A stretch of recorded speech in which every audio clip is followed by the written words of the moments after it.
Karena dulu ulama itu sudut pandangnya itu ya seperti itu. Ada yang ulama suka ibadah itu sholat, ada yang milih tidur. Sampai Imam Ghazali bilang suatu saat ibadah terbaik di zaman akhir itu tidur kan. Sholat saja kalah sama tidur kan. Tapi itu loh ya, yang wajib tetap loh, terus kamu gak sholat wajib. Begini beliau mencontohkan itu. Ada orang sholat tahajud terus obsesinya itu ingin hajatnya terkabulkan. Sementara yang tidur obsesinya nikmati rahmatnya Allah, boleh tidur, bisa tidur. Kata Imam Ghazali, timbang kita tahajud terus nuntut pangeran aduk turu katanya. Mergo engko dia akibat terus setan memberi bisikan, "Loh nyatanya kamu tahajud ya gak terkabul." Berarti cerita bahwa Nabi ngendikan kalau doa tahajud mustajab enggak. Daripada ngono ki aduk turu ora tau ndonga. Timbang ngabri-abri Islam timbang ngelek-ngelekin apa? Islam. Jadi ulama itu mulai dulu itu sudah berpikir. Banyak orang menjadikan tahajud, sholat malam itu media untuk hajatnya. Dan kalau nggak kesampaian ini mutung. Nyalahkan kiainya ijazah ramandi. Macam-macam. Daripada ngono ora usah apa? Tahajud turu. Dan jenis kayak ini tuh banyak. Makanya ulama kayak saya itu saenake dhewe itu ya jarak. Saya sering didolani muhibbin terus bilang, "Gus saya doakan gini-gini saya mau nyalon bupati atau saya gini." Saya bilang, "Gak waduh orang donga, nak ramandi darane ulama dongane ramandi." Nak mandi kamu jadi bupati tetap nganggep karena beli. Sopo sing ora roh bupati saiki gak beli. Ribet kan? Ketika mereka jadi ngunsurkan doa kamu apa karena kemarin beli? Yang beli maksudnya enggak beli enggak usah tersinggung. Jadi ribet ngadepin. Nggak artinya gini loh, doa itu jangan dipakai begitu loh. Kalau minta nasihat, tak nasihati jadi bupati yang baik, gubernur yang. Kalau minta doa itu resikonya. Akhirnya kiai kalau diminta doa ya doa, sebenarnya diisinya itu nggak doa kemenangan. Selamat. Itu nggak selamat gitu. Karena ribet. Makanya Islam itu doa itu setelah iman. Aturan iman benar baru doa. Aturan iman benar termasuk Allah itu yaf'alu ma yasha, boleh melakukan yang dikehendaki. Allah enggak boleh terdikte oleh doa kita, enggak boleh. Ya saya ulang lagi ya, mazhab Hasan Asyadzili ini khas kita. Jadi la ilaha illallah itu didahulukan sebelum istighfar. Tapi kebalikannya mazhab Imam Sanusi itu dibalik. La ilaha illallah itu kalimat yang sakral. Karena yang sakral dibutuhkan muqaddimah, yaitu yang melafadzkan harus yang sudah bersih, yang sudah steril baru melafadzkan la ilaha illallah. Maka dalam mazhab Sanusiyah istighfar dulu baru la ilaha illallah. Nah, dalam mazhab Abu Hasan Asyadzili kebalikan, istighfar itu sah setelah sahnya tauhid. Kamu ikut mana tuh? Asyadzili apa Sanusiyah? Alhamdulillah sama-sama tidak paham ya sudah. Akhirnya sudah. Ya enggak kemana-mana kan gitu. Jadi apa ya? Terus ini saya teruskan, ini biar khas pesantren atau khas NU lah, kalau bahasa Pak Rektor khas NU. Ini ben sampean tahu beberapa perbedaan itu lazim. Halaman 24 ya, halaman 24 sama 25 tak baca, ini masih orisinil. An Sufyan bin Uyainah, ini juga gurunya Imam Syafi'i. Kata Sufyan bin Uyainah, beliau cerita, kana Isa wa Yahya alaihi salam ya'tiyanil qaryah fayas'alu Isa an syirari ahliha wa yas'alu Yahya an khiyari ahliha. Jadi Nabi Isa dan Nabi Yahya itu satu generasi, sama-sama masih muda. Kalau di satu kampung yang Nabi Yahya tanya, ini keluarga terbaik siapa? Saya mau nginap di situ karena kumpul orang baik itu nyaman. Kalau Nabi Isa kebalikan, keluarga terburuk mana ya, saya tak di situ. Nah terus akhirnya faqala lahu Yahya lima tanzilu ala syirarin nas, kenapa kalau kamu bermalam kok malah kumpul orang-orang yang nakal? Innama ana tabibun udawil mardo, saya ini nabi barat dokter, di mana-mana dokter yang ngumpuli yang sakit, ngobati yang sakit. Makanya di NU itu ya banyak kiai jazab mengumpuli yang nakal-nakal. Nak tepak yang ngentas yang nakal, nak ora tepak ya katut. Ini adu nyali lah sudah gitu. Tapi itu ada ilmunya, yaitu niru Nabi siapa? Isa. Kalau kamu dokter penelitian tuh cari daerah yang banyak pandemi apa yang bersih?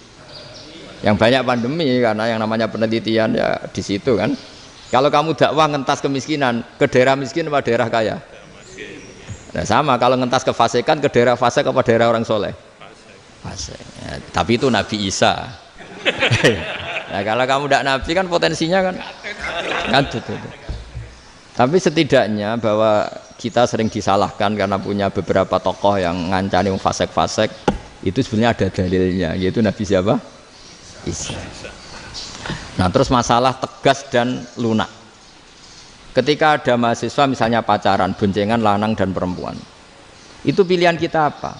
Kalau tegas, terus gak mau mendengar kita. Misalnya gini, contoh gampang, tak beri contoh Pak D. Jangan orang tua, nanti secara fikih itu beda. Nah, ini kan kita orang pesantren, biasa ngaji fikih detail. Kamu Pak D seorang perempuan, mahasiswi misalnya, sering pacaran. Setiap ke situ sama pacarnya kamu diam saja. Padahal kamu dosen keislaman. Mesti ponakan kamu nyimpulkan, ternyata pacaran itu tidak apa-apa. Buktinya Pak D itu tidak negur, menengahi. Ini berarti as-sukut alal mungkar. Tapi kebalikannya, Pak D ini terkenal keras. Nak rono mesti ada aku ponakan. Akhirnya yura rono. Mesti ngerti nak mesti diamuk. Nah, dua orang ini sama-sama gagal kan? Yang lunak menjadikan ponakannya pacaran terus karena enggak negur sehingga dikira membolehkan. Sing keras juga enggak sempat bina wong rono era wani. Akhirnya dua orang ini sama-sama enggak ketemu, sama-sama enggak berkesempatan membina kan? Gagal membina kan? Karena yang keras ponakannya enggak pernah situ, berarti enggak bisa bina kan? Yang lunak membiarkan berarti juga ada bina. Nah, Islam itu antara dua itu. Ya agak terlalu lunak, enggak terlalu keras. Karena kalau terlalu keras, misalnya ada kiai terlalu keras, lu masyarakat mau tanya itu gimana? Lari kan? Lu saya ini punya pengalaman pribadi. Saya ini kan kecelok orang alim. Itu kalau pernah ya saya itu berusaha ya pokoknya ya umumnya orang alim lah. Tenang, terus anteng, enggak gejlok-gejlokan. Itu enggak ada yang tanya. Saya mimpi ketemu beberapa ulama itu disalahkan. Terus umat saya kalau mau tanya itu ke siapa? Wong alim wis wibawa, meneng tambah banget wibawane. Bala Quran sering gejlok rektor macam-macam. Terus wong wanita kok, saya biasa ke pasar pandangan dicegot orang. Gus, putri saya itu sering keluar darah tapi melebihi batas haid gini-gini. Kalau badhe sowan jenengan, gak usah sowan ning kene mbek ngadeg-ngadegan. Terus tanya, yang haid berapa hari, Gus?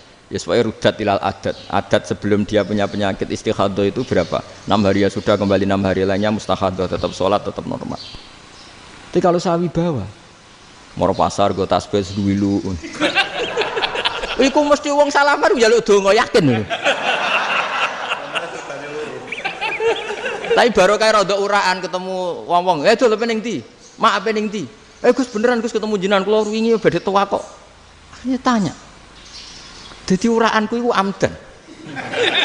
Lho nek sampean asli, iki asli uraan. Karena ada uraan lah tetap ndak wibawa kan.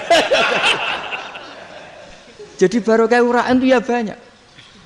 Saya itu kalau ngantor di Jogja itu banyak orang yang tanya. Ya biasa tuh tanya macam-macam. Karena saya uraan.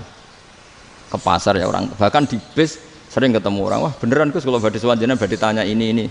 Ya sudah di sini aja. Jadi semua itu diilmoni. Nah, Nabi itu punya sisi yang dua-duanya jalan. Memang beliau luar biasa, dipilih Allah yang luar biasa. Nabi ketika wibawa itu banyak sahabat yang bahkan mengenali wajahnya aja tidak bisa. Ka'anna ala ru'usihim at-tayr. Bayangannya seakan-akan di kepalanya itu ada burung yang takut terbang, saking antengnya. Tapi Nabi sekali mengeluarkan job, sekali santai, itu sahabat tanya itu sampai yang nggak pantas ditanyakan. Nabi saat tadi kumpul istri saya, tapi tidak inzal itu wajib mandi ndak. Aro'aita law anna ahadana ya'ti imro'atahu walam yunzil. Itu ya ditanyakan. Nabi pun kumpul itu saged inzal sepundi. Guys betul lagi. Terus ya ada yang tanya macam-macam. Ya saking ada sahabat dipanggil Nabi tambah lari, dipanggil lagi tambah lari. Pas jenengan nyeluk, oh pas kula kumpul bojo kula. Lah kula kuwatir jenengan orang suci, saya belum mandi, makanya saya lari. Nabi ngendikan innamal mukmin thahir, ya nak masalah ketemu kiai ra apa-apa ijek junub. Penting kok nak salat ya dhisik. Tapi Nabi sekali pakai mazahirul jalal, tapi pakai wibawanya, itu orang enggak berani ngomong. Tapi sekali Nabi rileks, itu orang bisa tanya apa saja, termasuk halal yang enggak pantas. Loh, ada sahabat itu tanya lucu, tanya Maimunah. Maimunah itu ya cantik tapi sudah agak tua lah. Maimunah, ya umal mukminin, hukumnya ngambung bojo pas Ramadan piye? Wah gak roh aku, gak tau diambung kan Nabi pas Ramadan. Tanya Saudah, wah malah orang-orang diambung kalau Saudah itu kan wis tuwa itu. Lucunya istrinya dia jawab, tanya Aisyah yang mungkin Nabi, iya yang mungkin tanya Aisyah. Itu yang usul ya istrinya Nabi Maimunah. Selalu Aisyah, tanya be Aisyah. Ya Amirul, ya umal mukminin gini-gini. Aisyah yang cantik masih perawan kan.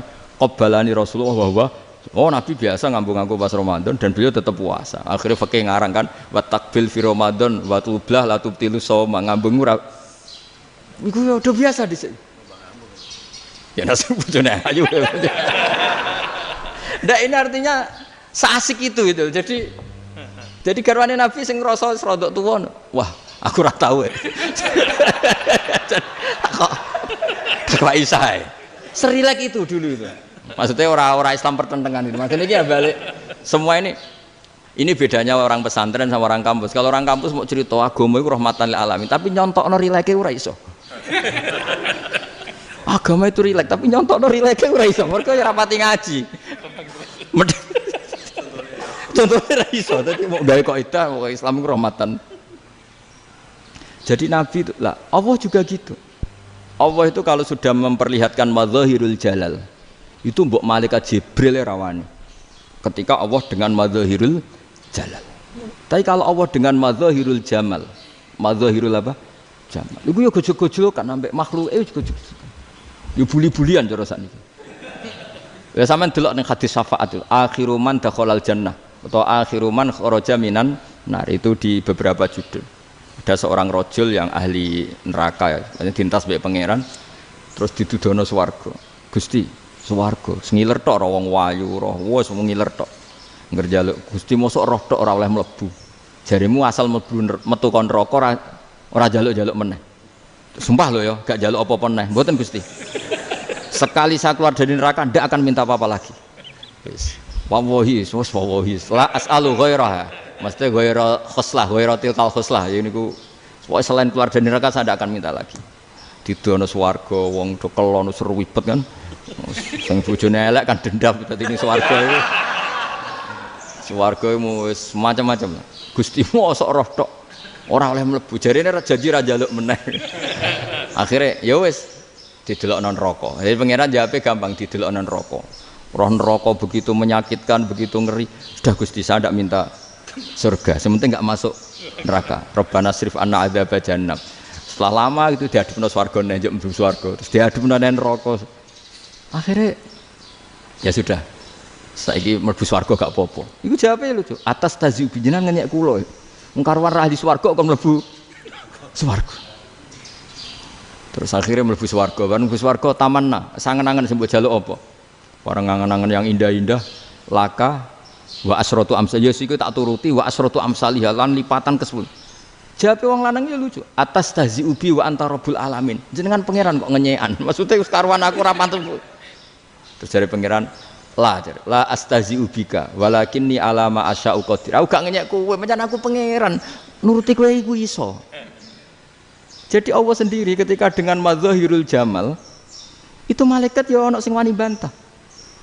Masyhur itu kan malaikat sing bantah pangeran ataj alufiya mayufsidu fiya wasfikut. Karena Allah dengan madzahirul jamal. Sing paling masyhur Nabi Musa. Nabi Musa itu ketika Nabi Mi'raj. Nabi Mi'raj itu beliau kira-kira di langit keempat lah yang masyhur atau kelima. Ngelangkahi. Nabi Musa nangis, "Ya Rabbi, ini apa-apaan? Orang sing ja'a ba'di kemudian melangkahi makom saya ini apa-apaan?" Jadi Nabi Muhammad kan apapun hebatnya kan junior. Kok melangkahi makom saya ini apa-apaan? Enggak fair. Sampai Nabi Muhammad itu tanya gini sama Jibril. Reaksi Allah gimana ketika melihat Musa seperti itu? Jawab malaikat Jibril lucu. Ya roh khiddatahu. Allah sapal gayane Musa. Biar. Jadi lucu. Ya dibiarin aja sama Allah. Tapi wong jenenge Nabi Musa itu kekasihnya Allah. Tetap berkah bagi kita. Betul. Ketika setelah Mi'raj diwajibkan sholat 50. Gentenan Nabi Musa kelihatan nabinya. Sebenarnya Nabi Musa itu sebetulnya loh, enggak nguntungkan kita sebetulnya. Tapi yang nguntungkan. Sebenarnya enggak niat nguntungkan kita, tapi nguntungkan.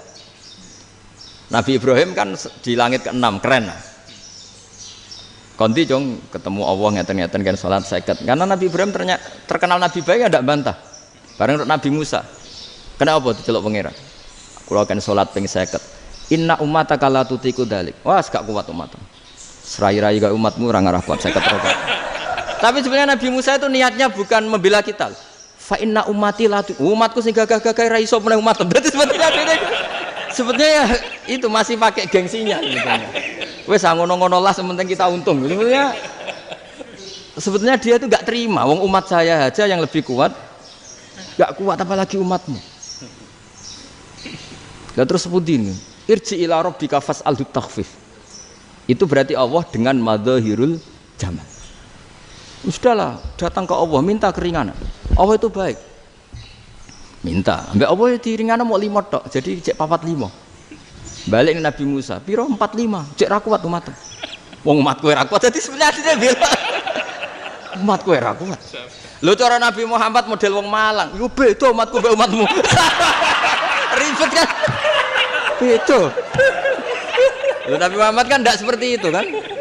Tidak punya akhlak Malang kan? Akhlak. Maksudnya akhlaknya mujur itu, akhlak yang baik gitu. Ya akhlak yang mujur, bukan yang Malang gitu. Jadi Nabi ya manut. Tinggal 40 kan, dikurangi lagi 35 sampai 9 kali kan, masyhur itu. Ya kan kalau dikurangi 55 kan berarti turun naik kan 9 kali. Itu setelah 5 itu Nabi Musa aja usul, masih ragu. Itu cara Nabi munggah nentek. Ya. Ini entek ya. Terus iya doa tuntas betul. Bisa bebas. Terus munggah ado-ado lha opo? Ngapain itu? Akhirnya Nabi Muhammad sudah sampun ya kalimah Allah. Saya ini malu sama Allah Musa. Sudah 9 kali dan diturutin terus. Jadi Allah kalau dengan madzahirul jamal itu Nabi Musa biasa nego sama Allah. Tapi ketika Allah dengan madzahirul jalal itu Nabi Musa enggak berani. Yaitu di hadis syafa'ah. Hadis syafa'ah ketika manusia datang ke Nabi Adam, ya tuna Adam. Ya Adam anta abul basar ngene isfa'li ana inda rabbik. Kamu saya minta mensafaati kita. Nabi Musa, Nabi Adam inna rabbi qad ghadibal yawma ghadaban lam yaghdab qablahu mislah wa la yaghdab ba'dahu mislah. Ini Allah sedang murka besar dan tidak akan murka seperti ini lagi. Sudah saya tidak berani nafsi.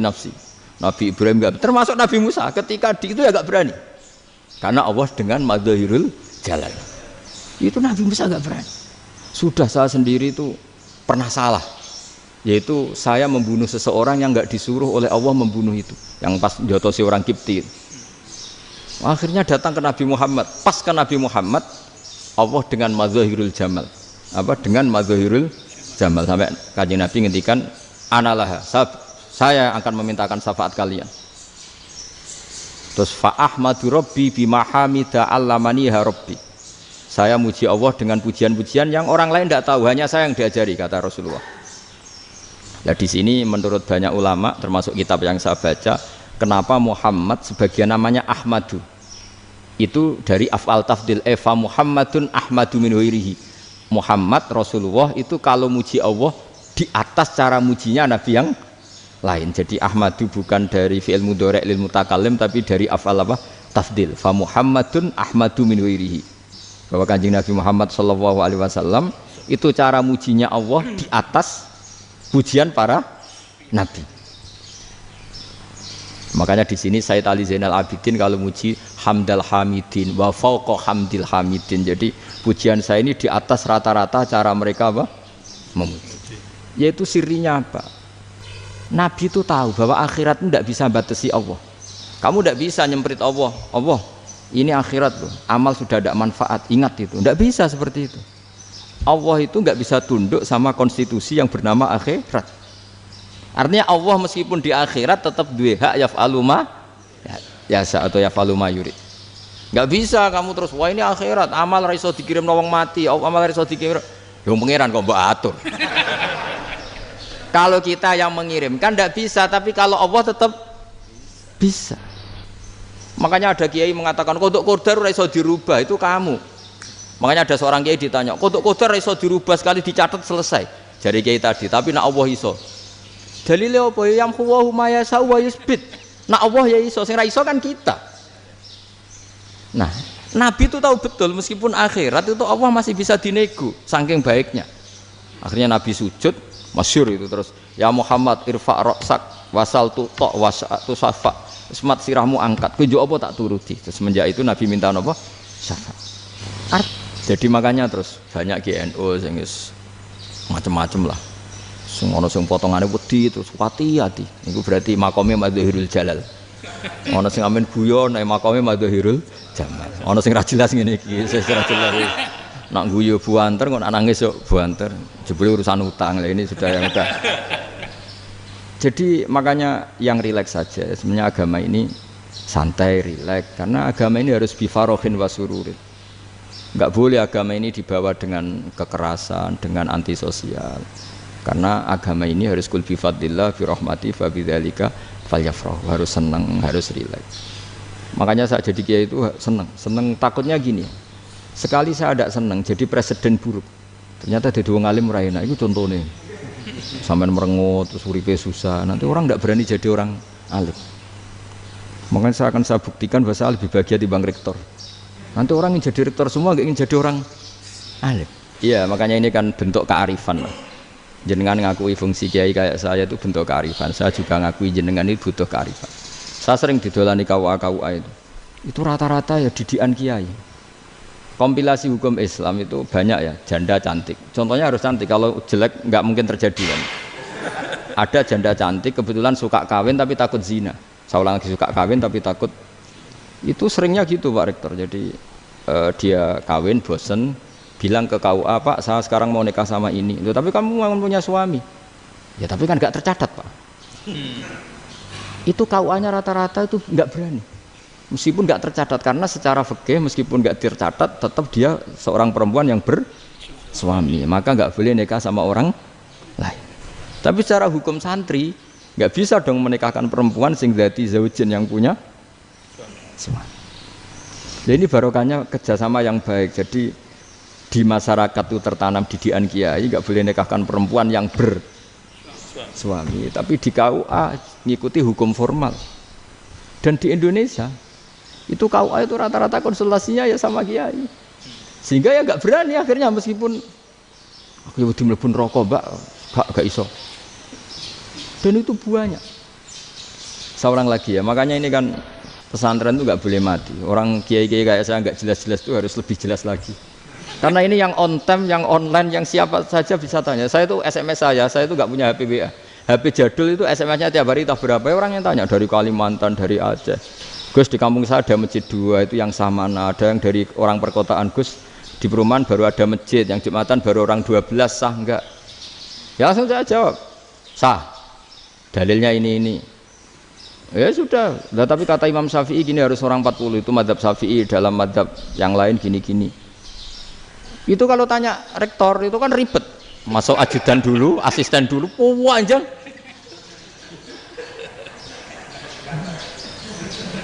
Wah itu kan ribet kan? Manggil dosen dekan VAI dipanggil, dekan VAI nggak mau langsung jawab, cari dosen yang nekuni itu. Usul fikih, saya nekuni itu baru seminar, nunggu dulu mbak ini orangnya baru. Panjang kan? Bisa tutup Islam kalau kesuwen.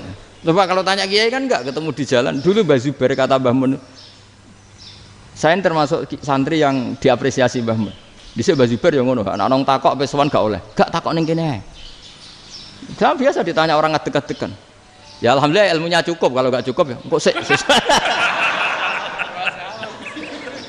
Jadi sebetulnya orang sopan itu ya agak ada yang ditutupi sebetulnya. Mboten prayogi teng dalan nginjang mawon matur. Ya sebetulnya sebenarnya memang ilmunya agak cukup gitu. Tapi itu sebenarnya secara fikih itu haram, menunda itu haram. Ya haram tuh, coba bayangkan ya, kalau tanyanya sekarang, Gus saya ini sudah keluar darah 1 bulan penuh, padahal normalnya hanya 6 hari. Saya nanti sholat enggak? Kalau ninjang mawon dugi kula, berarti kan hari ini belum ada keputusan. Sholat apa enggak kan? Tapi karena modus tadi, Boten prayogi nggih ngendikan ngoten teng dalan ngencang tengen kula. Itu kemungkinannya dua, sopan atau goblok itu saja. Kayaknya kalau sopan enggak lah. Kayaknya enggak lah kata saya. Karena secara fikih itu jelas haram. Bagaimana mungkin sesuatu yang harus dipraktekkan nanti duhur dijawab besok, berarti duhur, asar sampai subuh belum ada jawaban, berarti enggak ada sholat kan? Makanya dibutuhkan orang-orang alim yang kultural seperti ini, dan NU menghormati kultural. Tapi Mbah Mun juga sangat menghormati Islam formal karena tadi produk-produk formal itu bisa dilembagakan oleh negara dan itu kita ikut untung. Makanya Mbah Mun itu kalau punya tamu KUA, punya tamu polisi sampai pejabat itu. Kenapa saya contohkan KUA? Supaya jangan kira seperti pendapat orang-orang hasud, wah ya mesti aja disolani presiden seneng, menteri seneng. Enggak juga, sebenarnya semua kiai itu mulai KUA sampai polisi, polsek, polres itu seneng semua karena sama-sama diajak mengawal bangsa ini, diajak mengayomi semua masyarakat. Tapi kadang-kadang masyarakat ngeritiknya, jenenge kiai disolani menteri ya seneng, presiden. Padahal yang sowan kiai itu ya mulai KUA, Kapolsek, kepala desa, RT, mudin. Itu mudin kalau tanya ya lucu-lucu. Gus kalau nate nyembelih pitik kemanian, pitike gede man. Akhirnya wis ngerti nak kemanian langsung tak sebelah meneh. Terusane ku sah ta ora. Ribet. Ya tak jawab, lah pitike masih ku jek urip ta ora? Terus urip Gus. Wis sah cara mazhab Malik kerja urip. Karena itu ada perdebatan antara mazhab Malik dan mazhab Syafi'i. Nah, cara Imam Syafi'i itu agak ketat. Hewan yang punya kehidupan sudah mutharibah, misalnya ayam jago, contohnya harus jago, karena kalau ayam kecil diikhlaskan haram. Jadi yang cilik wae kan gitu. Fikih itu ya, fikihnya orang Indonesia itu pecundang. Kalau ayam kecil nggak ditanyakan, mate ra wis. Kalau jago ditabrak truk kejet. Andai kan nggak disembelih pun mesti mati. Itu cara mazhab Syafi'i itu haram. Karena penyembelihan ini tidak menjadi penyebab kematian, tapi memang karena kecelakaan tadi. Tapi cara mazhab Imam Malik enggak. Andai kan enggak disembelih, matinya kan 2 menit lagi atau 1 menit lagi. Andai kan enggak disembelih. Berarti mati sekarang itu bawaan besok apa bawaan kecelakaan? Ya sudah halal gitu cara-cara. Nah akhirnya ya saya bilang ya sudahlah kita semuanya Malik. Jadi cara debat, cara Imam Syafi'i enggak, cara berpikir itu sudah tidak kehidupan yang normal. Yang dimana-mana penyembelihan itu mematikan yang hidup normal. Jadi agak ketat. Sehingga dalam contoh kemanian, kalau dalam bahasa Jawa nyembelih agak sempurna terus pesonya jatuh atau apa itu, kalau pakai mazhab Syafi'i agak kesulitan. Jadi kalau mazhab Malik asal diselesaikan secara fauron dan juga sebagian mazhab Syafi'i itu halal. Nah orang mesti tanya gitu, Gus, wedhusku tabrak truk, man Gus kejet. Tapi nak pitik cilik ra ditakokno. Makanya termasuk kritiknya Mbah Mun, tapi ini mazhabnya Mbah Mun ya. Kamu boleh ikut boleh ndak karena ini urusan ndak penting. Dewe wong lucu, nak ditakoki yuyu muni haram mergo amfibi. Yuyu ngerti sampean? Yuyu nggih. Tapi nak ditakoki kepiting muni halal. Mergo nak yuyu haram gak eman, nak kepiting eman. Padahal alasannya coba, kenapa yuyu haram? Karena amfibi kan bisa di air. Pertanyaannya, kepiting seperti itu ndak? Nah, tapi kepiting kalau haram kan eman. Karena besar kan. Kalau yuyu silahkan haram kan gitu.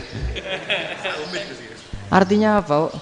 Fikih kita ini agak-agak pecundang gitu, agak pertimbangan. Iya, ini lucu kan? Kualitatif. Coba alasannya yuyu haram karena apa? Amfibi kan? Hidup 2 alam. Pertanyaannya kepiting seperti itu enggak? Iya, kenapa kalau orang tanya yuyu haram apa halal? Rata-rata jawab haram. Tapi kalau kepiting mulai khilaf.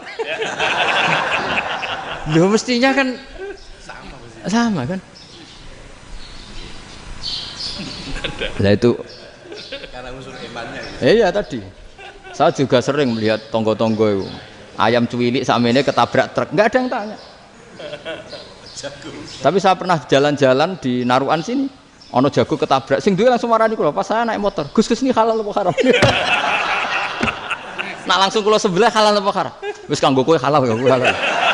Karena saya tahu tak jawab haram mesti kecewa itu. Aduh. Akhirnya kiai ini beratnya kan. Ya akhirnya ya saya setelah itu mati Imam Syafi'i ngapunten nih umat kula tuh ora siap madzhab jenengan tuh tidak siap. Untuk mazhab ini tidak sama. Iya kan akhirnya pakai madzhabnya Imam Malik tadi. Ya tak Fatihah Imam Syafi'i ini mboten niat nglawan jenengan. Tapi ngobati tiang eman. Mergo pitike besar itu. Jadi ini kan ceritanya itu makanya yang rileks saja lah bahwa Islam ini yang rileks, yang menyenangkan karena ya agama ini harus menyenangkan. Raditu billahi robba. Raditu itu seneng banget, ridho itu puas. Enggak boleh beragama pertuntungan terus emosinan, ya marem atau raditu itu marem jadi yang nyaman.